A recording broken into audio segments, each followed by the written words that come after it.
Touring bike కావాలా, power కూడా కావాలా? ఇది Bajaj Dominar 400 power cruiser plus torque machine. 373cc liquid cooled engine ఉంది. అరౌండ్ 40 bhp పవర్ జనరేట్ చేస్తుంది. హైవేలో పవర్ చాలా స్ట్రాంగ్ గా ఫీల్ అవుతాం. లాంగ్ రైడ్స్ కి అయితే అసలు ఎఫెక్ట్లెస్ గా వెళ్ళిపోవచ్చు. మైలేజ్ అరౌండ్ 27 to 30 కిలోమీటర్స్ ఇస్తుంది. 400cc బైక్ కి డీసెంట్ మైలేజ్ మరి. వెయిట్ అరౌండ్ 193 kgs ఉంది. బైక్ హైవేలో చాలా స్టేబుల్ గా ఉంటుంది. USD front fork suspension. Long rides లో కంఫర్ట్ చాలా బాగుంటుంది. Front rear disc brakes, dual channel ABS, safety ఉంది. Full digital console.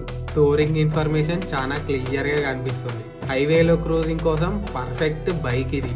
సీటు చాలా కంఫర్ట్, లాంగ్ రైడ్స్ కి బాగుంటుంది. ప్రైస్ అరౌండ్ 2.3 lakhs ఉంది. బడ్జెట్ టూరింగ్ బైక్ అంటే డామినర్ 400 మరి. టూరింగ్ పవర్ కావాలంటే డామినర్ పర్ఫెక్ట్ చాయిస్. మీలో డామినర్ బైక్ ఎంత మందికి ఇష్టమో కమెంట్ చేయండి. ఇలాంటి మంచి ఇన్ఫర్మేషన్ కోసం మన పేజ్ ని ఫాలో చేయండి.